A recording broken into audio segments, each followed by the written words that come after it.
Hello everyone, I'm Sachin, a software professional and photography trainer from Pune, India. Today we would explore product photography or making product shots, something like following, but on budget.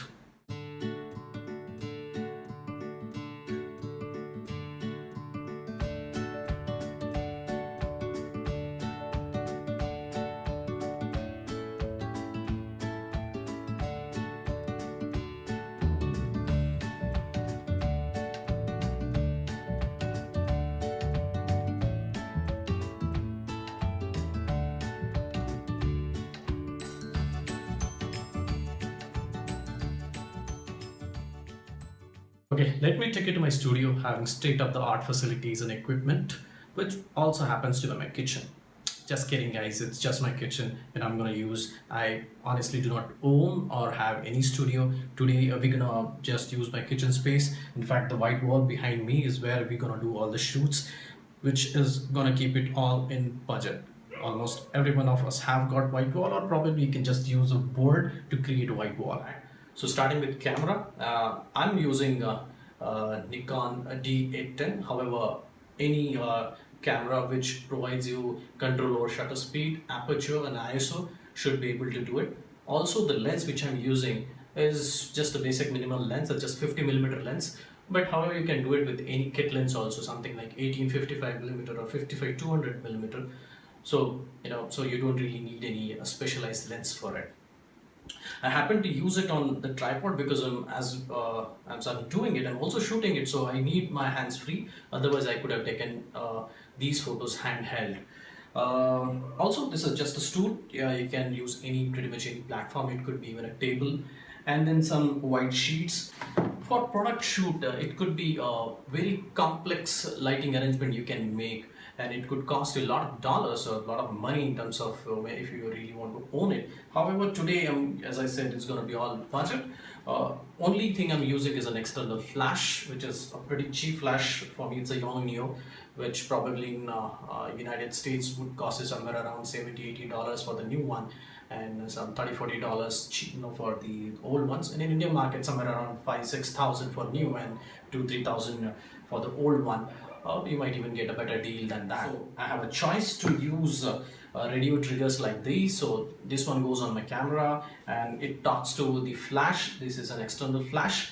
But today, as it's a budget thing, we're not going to use the remote trigger. So all we are going to use it is an optical slave method. So what's that? We're going to see it in a moment. I'm going to show for at least Nikon users. I'm going to show on the screen how exactly to set it up.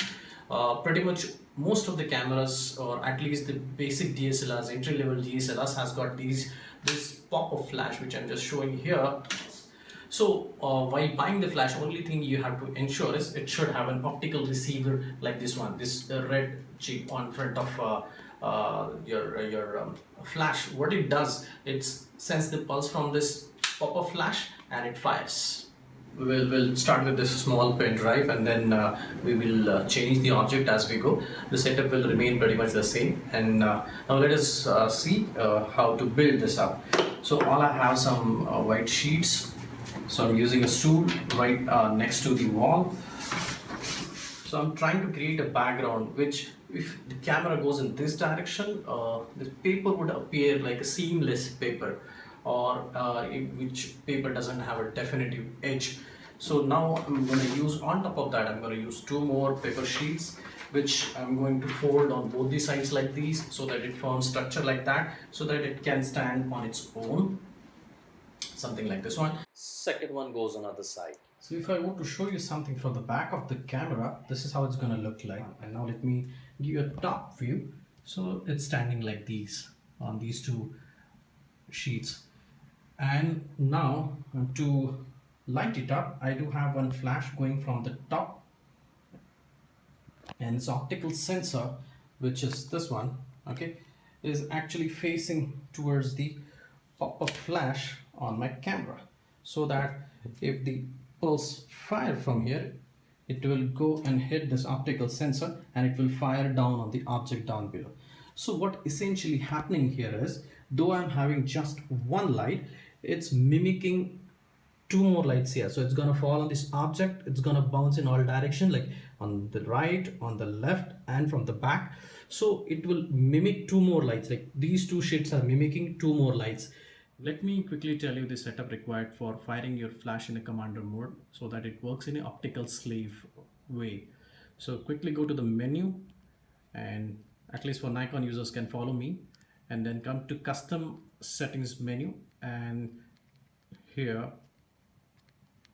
come to bracketing and flash, and you see menu E3 flash control for built-in flash. So go there, and it has to be on commander mode. As you can see that there are various modes available. Choose the commander mode, then go inside, then you would see the built-in flash, the mode. Sometimes it's manual, and then the flash power is mentioned there. All you go there is just change it to nothing and say okay, just hit okay. Okay, now you have your pop-up flash on commander mode. To set your camera, I'm going with the aperture value of around f7 or f9ish or something like that. Now the shutter speed, you have to go with something the way if you click without any flash on, it should give almost dark exposure, and then we would add the flash on top of it, which would illuminate the way we want. Is to click. Let us go and check back of the screen what exactly it created. It has created nice and clean white background.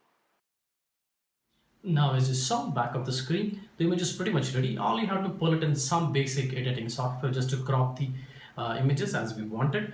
If you're going for a bigger object, you might want to have a bigger setup so that it can accommodate that bigger object.